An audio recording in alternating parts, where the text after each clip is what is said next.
श्री गुरु चरण सरोज रज निज मन मुकुर सुधारी। वरणहु रघुबर बिमल जस जो दायक फल चार। बोलिए सियावर रामचंद्र की जय। श्री राम मैं सब जग जानी करऊं प्रणाम जोर जुग पानी। मनुष्य की सुरक्षा का उपाय क्या है? और एक ऐसी सुरक्षा जिसमें किसी प्रकार की कमी न हो। मनुष्य अपने जीवन को सुरक्षित करने के लाखों प्रयास करता है, पर भय, चिंता, दुख और निराशा के आने के लाखों मार्ग हैं। जब तक वो एक मार्ग बंद करता है तब तक दूसरा मार्ग खुल जाता है। तो मनुष्य जो है दुख, चिंता, भय से कैसे सुरक्षा प्राप्त करे कि ये हमारे जीवन में आ ही न पाए। मनुष्य के दुखों को चार भागों में बांटा गया: काल, कर्म, स्वभाव, गुण। काल का दुख है, आप देखते हैं काल के दुख से बचाव का कोई उपाय नहीं है, जब मृत्यु आनी है तब आती है। कर्म का दुख है, हम जो कर्म करते हैं, कर्म करने में तो स्वतंत्र हैं पर फल हमको भोगना पड़ता है। स्वभाव का दुख, गुण का दुख। तो ये जो दुख के आने के अगणित मार्ग हैं, इनका समाधान क्या है? और आज का युग तो इतना छिछला हो गया है कि वो सोचता है कि धन हो जाए तो सब प्रकार की सुरक्षा हो जाएगी। धन से केवल आप सुख के साधन इकट्ठा कर सकते हैं, सुरक्षा की गारंटी नहीं है वो। सुरक्षा का जो संपूर्ण उपाय है वो भगवान की शरणागति है। एक दृष्टांत से इसे देखें। सारे बंदरों की विदाई होने लगी, क्योंकि कर्म और भक्ति का, पूजा का रूप क्या है। अगर हमारे जीवन में ये विभाजन रहेगा कि ईश्वर की पूजा जाकर के मंदिर में करनी है और व्यवहार संसार में चलाना है, तो हमारा जीवन कभी पूर्ण नहीं हो सकता। तो भगवान जब अपने सखाओं को विदा करते हैं तो कहते हैं कि तुम ऐसा करना कि तुम्हारा प्रत्येक कर्म पूजा बन जाए। और ये पूजा कैसे बनेगा? अब ग्रह जाहु सखा शब भजे हु मोहि दृढ़ नेम। तुम घर जाओ और मेरा भजन करना। तो वो कहते हैं कि जब भजन करना है तो यहीं रखिए आप। कहते हैं नहीं, भजन की जो मंदिर में भजन हो सकता है, भगवान के पास रह करके भजन होना आसान है, लेकिन घर में रह करके जब भजन करो तो भजन भी होता रहे और भजन की परीक्षा भी होती रहे। तो भजन कैसे होगा? जब तुम सारे रूपों में मुझे देखोगे। अभी तक तुम ये मानते थे कि ये परिवार मेरा है, अब जब ये देखोगे कि ये सब भगवान के रूप है और भगवान ने परिवार के रूप में हमें दिया है, इन सब की सेवा करना भगवान की सेवा करना है, तो तुम्हारा प्रत्येक कर्म पूजा बन जाएगा। और अंगद जी अभी बैठे हैं, उनसे किसी ने जाने के लिए भी नहीं कहा और न वो जाने के लिए प्रस्तुत हैं। और जब सब चले गए तो अंगद जी उठ करके खड़े हो गए और वो कहते हैं कि मरती बेर नाथ मोहि बाली और गयौ तुम्हारे कोंछे घाली। आपकी गोद में डाल गया था और मेरे पिता ने आपसे ये कहा था कि गहिबाह सुर नर नाह आपन दास अंगद कीजिए।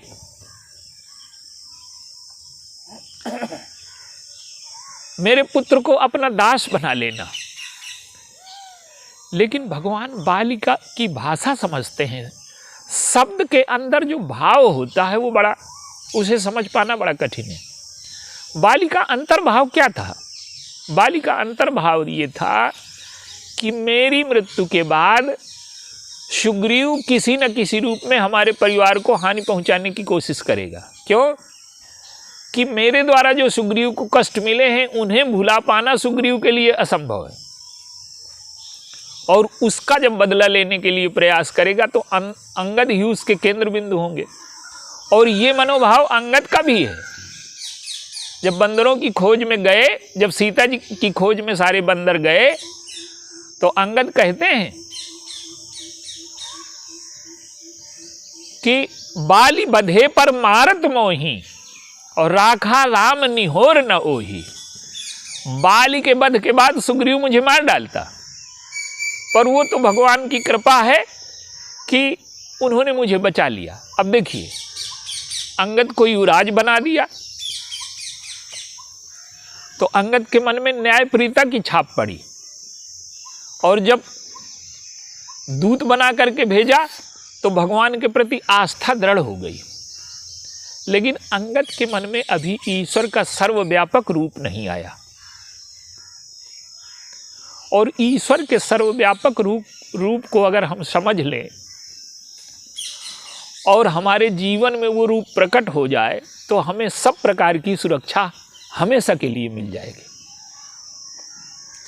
अंगद क्या सोचते हैं कि अयोध्या में रह करके मैं सुरक्षित हूं, और किष्किंधा में जब जाऊंगा तो सुग्रीव के घात प्रतिघात के क्षेत्र में पहुंच जाऊंगा, तो वहां रह करके ये मेरी सुरक्षा संभव नहीं होगी। और अगर ऐसा अंगद सोचते हैं तो उन्होंने अभी भगवान के स्वरूप को समझा नहीं। अगर वो अयोध्या में सुरक्षित रख सकता है तो किष्किंधा में भी सुरक्षित रख सकता है। जैसे प्रहलाद जी को पता है कि वो खंभे में भी है, हिरण्यकश्यप की तलवार में भी है, वो सर्वव्यापक रूप को जानते हैं, और जो ईश्वर के सर्वव्यापक रूप को जानता है और जानता ही नहीं अनुभव भी करता है। अंगद ईश्वर की सर्वशक्तिमत्ता का प्रमाण पा चुके हैं लंका में। जब भगवान की कृपा का स्मरण करके अपने पैर रोप दिए तो रावण की सभा का कोई व्यक्ति उनके पैर को हिला नहीं पाया।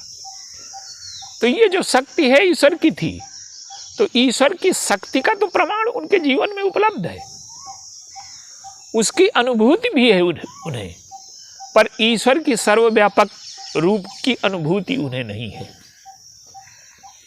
और जब अंगद को विदा किया गया तो भगवान ने मणियों की माला पहना दी। सुग्रीव को भी सुरक्षा दी गई थी, लेकिन सुग्रीव को जब सुरक्षा दी गई तो फूलों की माला पहनाई गई, और फूलों की माला पहना करके बाली को चेतावनी दी गई कि अब इस पर प्रहार न करना, ये मेरा शरणागत हो चुका है, और अब सुग्रीव पर प्रहार तुम्हारी मृत्यु का कारण बनेगा। लेकिन बाली ने उस संदेश की अवहेलना कर दी और भगवान को बाली का वध करना पड़ा। तो अब अंगद जब मणियों की माला पहनाई गई तो इसका अर्थ यह है कि फूल तो कुम्हला जाते हैं, तो वो सुग्रीव की तत्कालिक सुरक्षा का आश्वासन था, और ये अंगद की सर्वकालिक सुरक्षा का आश्वासन है कि मणियां कभी कुम्हलाती नहीं है। और भगवान के गले की माला का सौभाग्य अंगद को मिला। कहने का तात्पर्य है कि अगर हम अपने जीवन में सर्वकालिक सुरक्षा चाहते हैं, काल से, कर्म से, स्वभाव से, गुण से, हमारे जीवन में जो दुख आते हैं उनमें से कुछ दुख तो हम स्वभाव से बना लेते हैं। जैसे एक दृष्टांत देखिए, दो ब्राह्मण हैं, उन्हें निमंत्रण हुआ एक जगह खाने के लिए गए, तो यजमान ने सुंदर भोजन कराया और 100 रुपए उनको विदाई दी। तो एक बड़ा प्रसन्न है कि आज तो खाने का ही जुगाड़ नहीं था, भोजन भी अच्छा मिला और 100 रुपए भी मिल गए।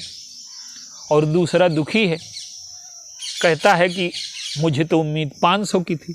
तो एक ही प्रकार का सम्मान और स्वागत हुआ, लेकिन स्वभाव के भेद की वजह से एक दुखी है, एक सुखी है। इसी प्रकार से हम जीवन में अधिकांश दुखों को बनाते हैं, स्वभाव से, गुण से। लेकिन कर्म और काल, कर्म के दुख भी हमारे बनाए हुए हैं। काल का दुख ईश्वर की ओर से आया है। तो काल, कर्म, स्वभाव, गुण, इनसे जो हमें दुख मिलते हैं, इनसे, काल से तो हम अपने कर्म के द्वारा बच ही नहीं सकते। तो कर्म, काल, स्वभाव, गुण के जो दुख हैं, भय और चिंता के आने के जो अगणित मार्ग हैं, ये अगर हम अपने जीवन में चाहते हैं कि हमें सर्वकालिक सुरक्षा हो, पूर्ण सुरक्षा हो और ऐसी सुरक्षा हो कि जिसमें किसी प्रकार का भय न हो, तो हमें या तो सुग्रीव की तरह या तो अंगद की तरह से प्रभु की शरण में जाना चाहिए। और केवल शरण में नहीं, वो अपनी शरण में स्वीकार करके अपने कर कमलों से हमारे गले में माला पहना दे। ये अत्यंत उच्च स्थिति है जीवन की। लेकिन इस स्थिति में पहुंचे बिना किसी भी व्यक्ति को धन से, पद से, सत्ता से, हम चाहे जीवन में जितनी ऊंचाई पर पहुंच जाएं, भय, चिंता और दुख के आने के मार्ग बंद नहीं होते। तो हमारे जीवन में अगर दुख, भय, चिंता के आने का मार्ग बंद करना है, तो हम भगवान के भक्तों जैसे बने, उनके चरणों में प्रणाम करें। और प्रभु की कृपा यदि हमें उपलब्ध होती है, देखिए जितने भी भक्त हैं भगवान के, ध्रुव गए तो मृत्यु के सिर पर पैर रख करके गए। प्रहलाद जी हैं, मारने के लाखों प्रयास किए गए उनको, लेकिन मृत्यु से, काल के भय से केवल ईश्वर बचा सकता है। मनुष्य चाहे जितना पुरुषार्थ करे, काल के भय से मुक्त नहीं हो सकता। तो मनुष्य को यदि सर्वकालिक सुरक्षा चाहिए और सभी प्रकार के भय, चिंता, डर और दुख से सुरक्षा चाहिए, तो प्रभु की शरणागति के द्वारा ही ये संभव है। और जब भक्ति की माला हमारे गले में पड़ जाती है, और माला का अर्थ है पक्षपात। कर्म सिद्धांत आश्वासन नहीं देता। कर्म सिद्धांत ये कहता है कि जो तुम करोगे उसका दंड तुम्हें भोगना पड़ेगा। पर भगवान की भक्ति इस बात का आश्वासन देती है। भगवान भक्त का पक्षपात स्वीकार कर लेते हैं। तुम्हें तुम्हारे कर्मों का परिणाम न भोगना पड़ेगा। तो अगर हम भगवान के पक्षपात के अधिकारी बन जाएं, तो हमारे जीवन में सारे दुखों का, सारी भय का, सारी चिंता का उन्मूलन हो सकता है। और यही हमारी सुरक्षा का आश्वासन है। बोलिए सियावर।